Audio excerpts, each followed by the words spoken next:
Charge natin si Kaden. Lobat.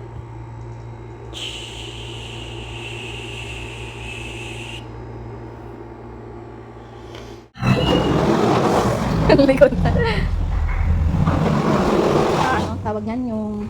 Pero minsan tinatry niya, halimbawa, gulaman o kaya Okay. na ano ko, pag may Go! pag gusto mo siya ganun.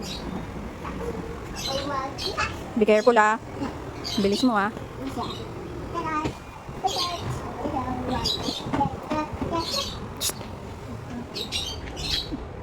Ang batang malikot. Pawis ka na oh.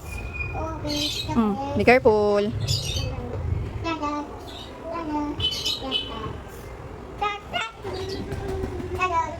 Oh, slide na.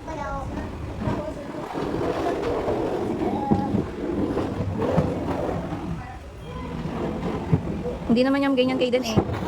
Hoy, ano yun? O ikaw naman mag-slide. Pawis ka na. Pawis ka na. Buti may dala tayong damit.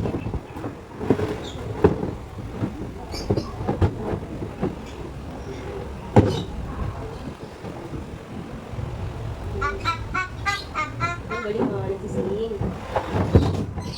Kung hindi mo maaga mo ka. Oo nga, yun nga eh. Si JD, nag-check din siya nung check up ko kaso nakakahintay ko ng isla. Ah, oo, punuan. Buti nga ito, na-tempo dito, kinukulit ko, message ko lagi. Kaya nag-reply. Saka sa na-search ko, sila yung mababa. Sa iba, nasa 1K plus pa eh. Pero sabi nga nung pinsan ko, dati nga daw 600 pa daw nga. Hindi ka pa pagod? Ano masabi sa Golden Gate? Si Dr. Vargas ba yung kay ano? Oh, yun din sa tumingin sa kanya eh. Dito pag lalo kami para sa Aba. Aba, pwede naman. Yung sa kaibigan ko, Aba. Eh, sabi ko rin sa asawa ko, hindi, ang usually kasing recommend OT, sabi ko. Pero yung sa kaibigan ko nga rin, Aba yung kanya, parang kasama na yung speech. Parang mas mura siya kasi isang ano na lang. Hindi mo din nabasa-basa. M-O. Hugas ka na lang kami mamaya ah. Oh, yun. Sabi ni teacher natatama nga daw yung ibang letters. Welcome. Ko na nga. Uwi na tayo? Go na daw? Go na tayo? Alam niya, Saya mo ah. Drive ka.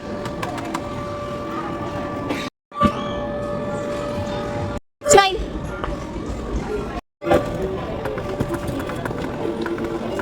Wow, hinahanap niya yung daan. Kanina nakalusot siya eh. Gusto mo dyan?